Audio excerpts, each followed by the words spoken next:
नमस्कार दोस्तों, स्वागत है आपका हमारे YouTube चैनल क्यूरियस सेंटर पर।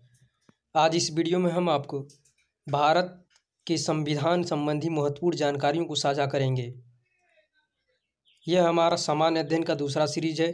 इसमें हम भारतीय संविधान के बारे में सब कुछ बताएंगे आपको।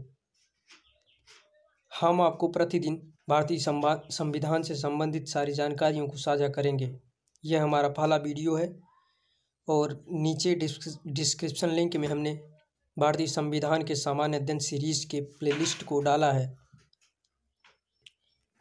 हर कॉम्पिटिटिव एग्जाम में पूछे जाने वाले प्रश्न यहीं से आते हैं। तो दोस्तों, आप डिस्क्रिप्शन लिंक में प्लेलिस्ट में जाएं, सारे वीडियो को सीरियल वाइज देखना ना भूलें और साथ ही साथ बेल आइकन भी दबाएं। हमारे यूट्यूब चैनल क्यूरियस सेंटर को सब्सक्राइब करना ना भूलें। चलिए आइए शुरू करते हैं आज के इस वीडियो। दोस्तों, संविधान के बारे में जानने से पहले आइए हम जानते हैं संविधान का निर्माण कैसे हुआ। सबसे पहले सन 1935 में भारतीय राष्ट्रीय कांग्रेस ने पहली बार संविधान निर्माण हेतु संविधान सभा के गठन की मांग की। अब आइए जानें संविधान सभा का गठन कैसे हुआ। कैबिनेट मिशन आयोग द्वारा नवंबर 1946 में संविधान सभा का गठन हुआ। हर प्रांत व देशी रियासतों में उनकी जनसंख्या के अनुपात में सीटें बांटी गईं।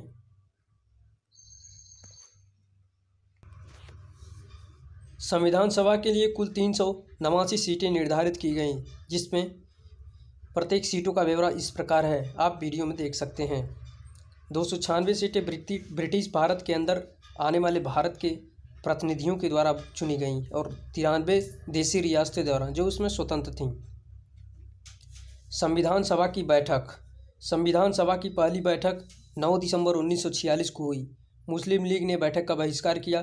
सच्चिदानंद सिन्हा अस्थायी अध्यक्ष बनाए गए। दोस्तों, यह पॉइंट बहुत ही इम्पोर्टेंट है। सच्चिदानंद सिन्हा अस्थायी अध्यक्ष बनाए गए। बी.एन. राय को संवैधानिक सलाहकार नियुक्त किया गया।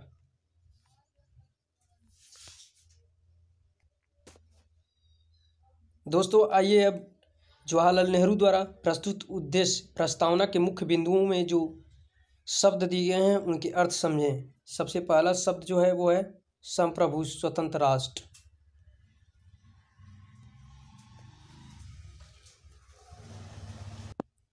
संप्रभु स्वतंत्र राष्ट्र का मतलब है सभी शक्तियां एवं प्राधिकार भारत की जनता के द्वारा होगी, यानी जो भी नियंत्रण रहेगा वो हमारे द्वारा रहेगा। इसी को कहते हैं संप्रभु स्वतंत्र। भारत के लोगों के लिए न्याय, सामाजिक, आर्थिक और राजनीतिक स्वतंत्रता व सुरक्षा का अवसर, विधि के समक्ष समानता, विचार एवं अभिव्यक्ति, विश्वास, संगठन बनाने की स्वतंत्रता तथा लोक नैतिकता की स्थापना सुनिश्चित की जाएगी। संघ की एकता को अक्षुण्ण बनाए रखा जाएगा। उद्देश्य प्रस्ताव को परिवर्तित कर ही संविधान की प्रस्तावना का निर्माण किया गया।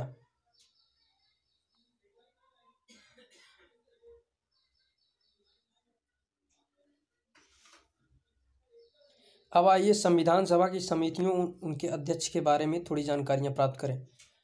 संघीय संविधान समिति अध्यक्ष, इसके अध्यक्ष जवाहरलाल नेहरू थे। प्रांतीय संविधान समिति सरदार वल्लभ भाई पटेल। प्रारूप समिति के अध्यक्ष डॉक्टर बी.आर. अम्बेडकर। दोस्तों, ये पॉइंट बहुत ही इम्पोर्टेंट है कि प्रारूप समिति के अध्यक्ष डॉक्टर बी.आर. अम्बेडकर थे। संचालन समिति के अध्यक्ष डॉक्टर राजेंद्र प्रसाद। संघ समिति के अध्यक्ष डॉक्टर जवाहरलाल नेहरू थे।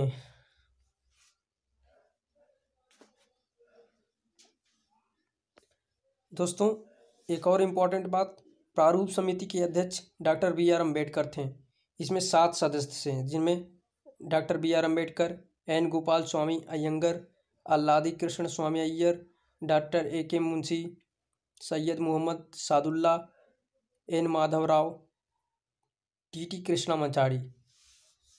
इनकी मृत्यु बीच में ही हो गई थी, जिसके बाद डी.पी. खेतान को नियुक्त किया गया। ये 7 लोग प्रारूप समिति के अध्यक्ष थे।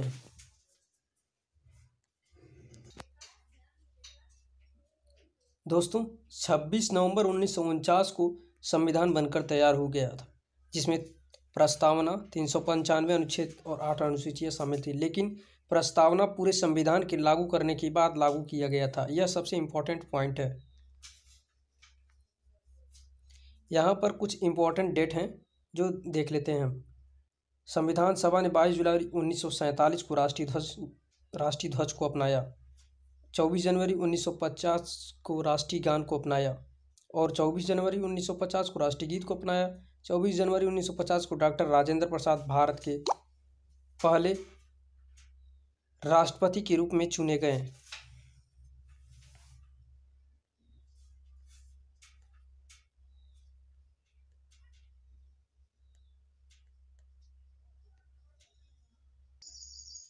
दोस्तों, पूरे संविधान को बनने में 2 साल 11 माह 18 दिन का समय लगा, जो एक इम्पॉर्टेंट बिंदु है। यह हर कॉम्पिटिटिव एग्जाम में लगभग पूछ लिया जाता है। और अंत में 26 जनवरी 1950 को हमारा संविधान पूर्णतः पूरे देश में लागू हो गया, जिसके अवसर पर ही हर वर्ष 26 जनवरी को गणतंत्र दिवस मनाया जाता है। दोस्तों, आइए संविधान की कुछ विशेषताओं को जानें, क्योंकि हमारा संविधान विश्व का सबसे बड़ा लिखित संविधान है। पहली जो विशेषता है उसकी यही है, हमारा संविधान सबसे लंबा एवं लिखित है। मूल रूप से संविधान में एक प्रस्तावना 395 अनुच्छेद 22 भाग एवं 8 अनुसूचियाँ थीं। दूसरा है, यह विभिन्न स्रोतों के माध्यम से लिखा गया है। भारत के संविधान में अपने अधिकतर उपबंध विश्व के कई देशों के संविधान भारत शासन अधिनियम 1935 के उपबंधों से हैं। नम्यता व अनम्यता का संबंध। नम्यता मतलब लचीला और अनम्यता मतलब कठोर। लचीला का मतलब होता है जिसे बहुत ही जल्दी परिवर्तन कर दिया जाए, और कठोर का मतलब जिसमें परिवर्तन किया ही नहीं जा सके। लेकिन हमारा संविधान इन दोनों का समन्वय है। चौथा विशेषता जो है उसका वो है एकात्मकता की ओर झुकाव के साथ संघीय व्यवस्था।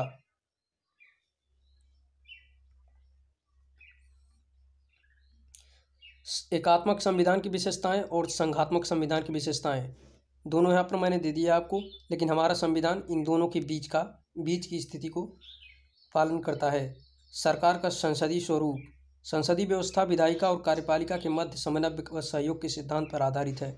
संसदीय व्यवस्था की निम्नलिखित विशेषताएं हैं जो इस प्रकार हैं, आप देख सकते हैं। दोस्तों, यहाँ पर इम्पोर्टेंट पॉइंट सबसे यही है कि आप इनकी विशेषताओं को ध्यानपूर्वक देख लें। इनका जो हेडिंग दिया हो उसको आप याद कर लें कि इसकी विशेषताएं क्या हैं। छठा विशेषता जो इसकी संसदीय संप्रभुता एवं न्यायिक सर्वोच्च में समन्वय। सातवां है एकीकृत व स्वतंत्र न्यायपालिका। आप सभी लोग जानते हैं सुप्रीम कोर्ट जो है वो स्वतंत्र है सरकार से। आठवां है मौलिक अधिकार।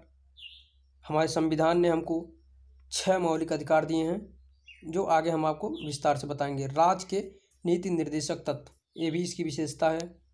मौलिक कर्तव्य, कुछ मौलिक कर्तव्य हैं हम लोगों के राष्ट्र के प्रति, वो भी इसकी विशेषता है। भारत एक धर्मनिरपेक्ष राज्य है। आप जानते हैं यहाँ सभी धर्मों को समान रूप से मान्यता प्राप्त है।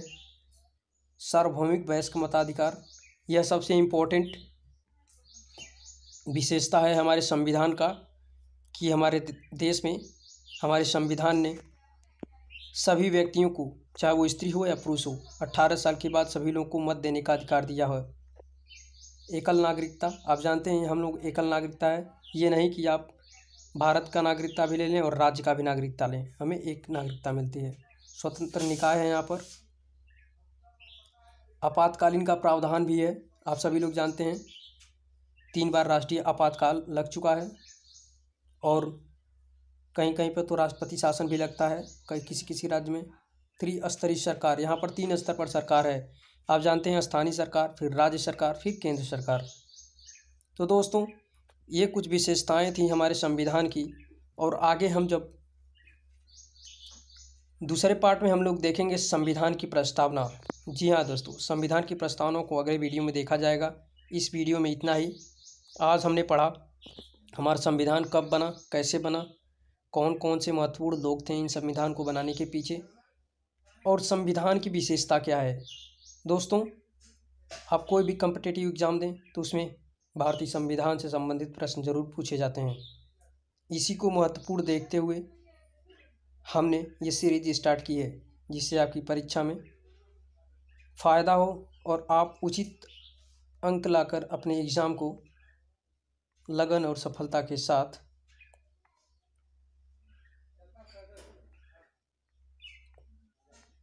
निकाल पाएँ और सिलेक्शन पाएँ। तो दोस्तों, इस वीडियो को देखिए, पसंद आए तो लाइक भी करिए और ज़्यादा से ज़्यादा अपने दोस्तों को शेयर करिए। हमारे यूट्यूब चैनल को सब्सक्राइब करना ना भूलें, जिससे सारी अपडेट आपको पहुंचती रहे।